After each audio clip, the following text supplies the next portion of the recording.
Hey everyone, it's Lori Atwood and happy Wednesday. I'm here to talk today about life insurance. I know it sounds a little dull, it doesn't sound that exciting. It's one of those things in life that you really just need to, hi Alyssa, that you really just need to do and get right. And so I'm here to talk to you guys about it today. Hey Mika.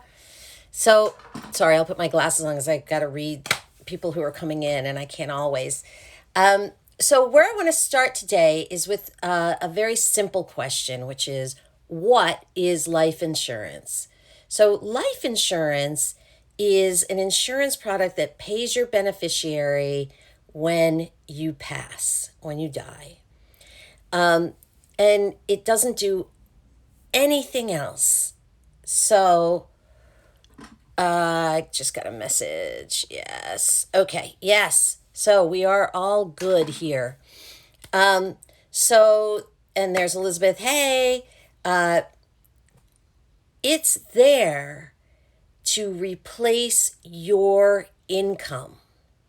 That's the only reason it's there. So you only need it, which is my second point I want to hit tonight. Who needs life insurance? You only need it when somebody else is dependent on your income for the time that they are dependent on your income. So, what does all of that mean? Well, there were lots of movies made in the 40s called film noir where people would kill other people for the life insurance policies, right? So, those are life insurance policies that pay when the person dies. But there are also life insurance policies that pay if the person dies within the term of the policy. And so, what we want to talk about today is a couple of different types of life insurance, when you need it, how much you need, who needs it, and all of that. So, I started out by saying what life insurance is, and then I kind of touched on who needs it. So, who are types of people who have where other people are dependent on their income? Well, obviously parents, right? So if you have a child who either hasn't graduated from college, if they're college bound, or hasn't transitioned to adulthood, whatever that process is in your family, that person's still dependent on your income. People who have spouses where the spouse doesn't make as much or doesn't make enough money on their own or any money on their own, those people have people who are dependent on them for their income. People with younger siblings, much younger, meaning that they would live well beyond your life expectancy, who will never be economically independent. That could be a disability, it could be all kinds of different reasons, but whatever the reason is, they will never be economically independent. They could be dependent on your income. You could have elderly parents who are dependent on your income, but chances are they will pass before you do. But if you are someone, where you're, you have a relative who's lived to be in their, late 90s and early hundreds, then that could be an issue for you.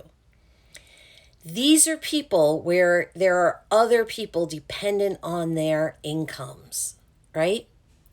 Once you're in retirement, and of course, everybody who's listening here will have saved properly for retirement because they listen to all of our IGs and Insta sessions and read all of our blog posts and know that they're supposed to save for retirement. But if you've saved appropriately for retirement, then you don't need to worry about having life insurance once you're in retirement because whatever you've saved is your income. There is no income to replace. Life insurance only replaces earned income, income from a job, okay? Whether it's a job or it's a self-employment or, royalties from a book you wrote or whatever, that doesn't matter to me, but it's earned as opposed to living off savings from retirement. Does anyone have any questions on that so far? I just threw a lot of stuff. Hey, Steph, I just threw a lot of stuff at you at once. If nobody has any questions specifically on that, I'm going to continue going on with the other things I want to get to before I get to questions, because I've already had a stack of questions that came by email, and I'll get to all of them toward the end. So now, if it's okay with you, I'm going to keep my glasses on. It's so much easier for me. Okay, so that's who needs it. So now, what's the difference between term life insurance and non-term life insurance? So when you're home in the middle of the day for some reason, now all of us are, and you're watching, I don't know what, in the middle of the day, you're going to see a ton of commercials for life insurance without a physical and all those kinds of things.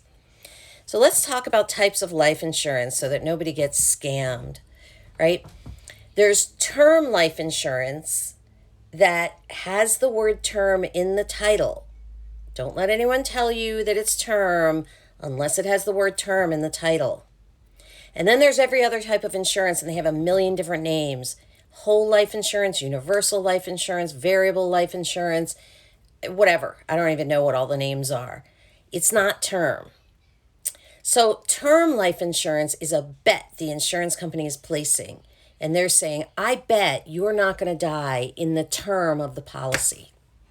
The term could be anywhere from, usually the smallest term is usually 10 years. 10 years to the largest term is going to be up at like sort of 35 years. And it's usually sold in 5-year increments. So 10, 15, 20, 25. And they're betting that you're not going to die in that term. And term policy, as I said a few minutes ago, you really only need the term to go until retirement. So it's a pretty good bet that somebody's going to live until their retirement, God willing, right? And so that's a pretty good bet for the insurance company to take. And they have a bunch of actuaries working day and night to figure out when exactly you may die, and to figure out that they're going to make it through to your retirement without you passing, and therefore them having to pay out. So term life insurance is much cheaper than any other kind of life insurance. So all the other kinds of life insurance will pay out when you die, and term life pays out if you die during the term. So when you die means it's inevitable, right? And so they just have to take your money in premium every year for 20, 30, 40, 50, 60 years to have enough to pay out your beneficiary when you pass. That's not that good of a deal. So term life is what 99% of people need to cover them while someone else, like a child, is dependent on their incomes, their earned incomes. Who needs whole life insurance, Lori? Yes, great question. So there's only really one incidence where somebody needs whole life insurance. And that is when the person who's dependent on your income, hey, Regan, is going to outlive you. So that would be a disabled child, a disabled younger sibling, somebody who will never economically launch. That person, somebody who is a caretaker for a disabled child might want whole life so that they're sure there's a pot of money for whoever comes in to help with that child later to use for that child's well-being. So that's the only time you really kind of need to think about whole life insurance. Otherwise, term life insurance is absolutely what you want.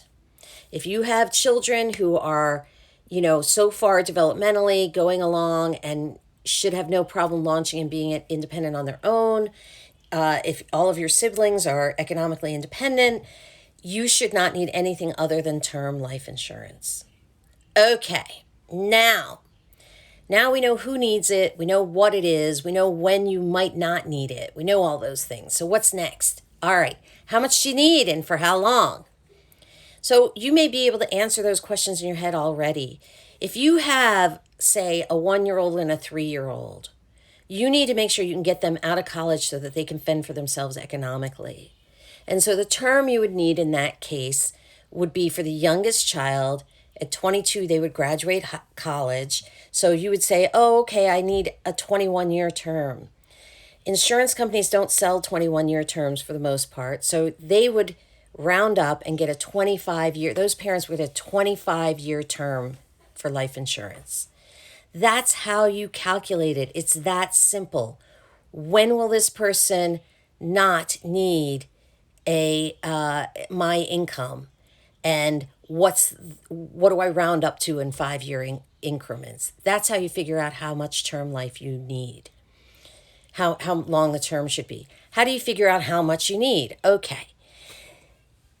Since you're replacing your income, there's a bunch of mathematics, and I do them every day, to figure out how much your income is worth over the period of your life. So if you're 35 years old and you have a 0 year old, you have a new baby, you're going to want a 25-year term life insurance policy, right? And that's going to take you until you're 60. And you at that point, you'll be able to draw from your retirement funds because you'll be over 59 and a half, and you'll probably be staring down the barrel at retirement at that point anyway, right? So all that means that it would be a 25-year term. But if you, God forbid, pass the day after you sign your policy, you need a lot more money to replace that income, because it's like an arc, like everything else in the world, right? If you step off the curb wrong the day you sign up for that insurance, you need every dollar of it for your family and your kids that are left behind. If you pass 3 days before it expires, you need almost none of it, if not none of it. So it's hard to predict what the right amount is. And a lot of times when you use a calculator, you find a calculator online. I can calculate it. Anyone who knows the time value of money mathematics can calculate it for you. But you usually are overinsured because, especially if you live in an urban area and you're making sort of $100,000 a year and you need a 25-year term, it's going to tell you to insure yourself for $3, $4, $5 million. It's outrageous. It doesn't make any sense. So here's my rule of thumb. If you have young kids at home, kids who are under sort of 15, each parent needs $1 million minimum of death benefit. Okay? Because that's going to pay off the remainder of the mortgage for the remaining spouse. It's going to get that kid through college. It's going to deal with that hideous transition of your loss. It's enough. It's the minimum. If you make, $500,000 a year and your spouse does not work, and your lifestyle has risen up to that $500,000 a year, hey, Jamie, thank you for joining. You're going to want more than my $1 million minimum. Okay? And you could run a calculator or whatever it is to figure that out. But the minimum is going to be $1 million benefit. Now, if you're a stay-at-home spouse and you don't plan to work ever and you've got some young kids, that's fine to get that $1 million because that would help pay for childcare. If the kids are more like 8, 9, and 10 and they'll be able to fend for themselves in the next sort of 5, 10 years, you could get as a stay-at-home spouse, you could get a shorter term just until they're able to come home alone and whatever, latchkey kids. And probably $650 is enough to get whatever adequate childcare the remaining spouse needs. So that's kind of those are my rules of thumb, certainly for this session. You can email us and we'll help you figure it out specifically, but that's usually enough. So let me get to the questions because now I'm going over and I don't want to do that. So John from Virginia asked, does life insurance have any benefits for a single person with no kids? That's a great question. So the immediate answer to me, certainly with term life insurance, is no. There is no benefit. Nobody is worried about your earned income. Where you might want to get a small policy is if you want you have a parent or a sibling or somebody else that you want them to be able to take over your house when you pass. If you pass, you may want to get a policy that would pay off the rest of that mortgage, but really it's a very specific situation. That's the first thing. And the second thing is if there's a pet charity and you want them to receive money on your passing, you certainly could get a small whole life, but you'll pay through the nose. You might as well just donate that money to the charity, in my opinion. But those are the only situations where that might be the case. Okay, but it's a great question. Now, we do have people who try to sell life insurance, especially to comfortable single people, saying, oh, it's a great investment vehicle. It's not. Okay? Hear me now. It's not. right? The fees are extremely high, and you would be better off investing that money for yourself. So don't listen to that garbage, that scam about it being an investment vehicle. It's not. Okay, it's just making a fee for whoever's selling that to you. Okay, Erica from Colorado asked, and this is a great question, are lump sum premium payments tax deductible? So if you choose to pay your premium once a year, or you even pay it up, like you pay a couple years, is that tax deductible? Here's the answer in one word: no. Life insurance premiums are not tax deductible. The only time there is a tax deduction possible is if you are forced to get life insurance in order to carry out an alimony obligation, and it's in your divorce decree. And then I would only do it under, the counsel of your attorney and your CPA, because it's pretty arcane stuff at that point. But no is the general answer. Now, if you are the beneficiary of a life insurance policy and somebody passes and you get their life insurance, that comes to you tax-free. Woohoo! Yay! Okay, so the payout's tax-free. So Alyssa had a question here. I'll take this as the last question. So what should you consider when determining if you should get a term policy through your employer or on your own? Alyssa, thank you. That's a great, great question. Here's what I tell clients. If you are at your employer and you don't think you're going to be at that same employer through whatever term you need, if you need a 20-year term, if you don't think you're going to be with that employer for 20 years, get a private insurance policy. Chances are you're young and healthy, and it's going to be cheap anyway, because that way it's always there. If you say, oh, well, I might be with this employer for 10 years and then I might not, you're 10 years older, and the premium you're going to have to pay when you move to another employer who doesn't offer it, and not all of them do, is going to be way higher. I would get it done now, get the right term, and get the right amount. So you only want to get the employer life insurance when you're sure that's where you're going to be for the whole term that you need. And that's a great, great question. Thank you for asking it. If nobody else has any other questions, I don't see any coming up.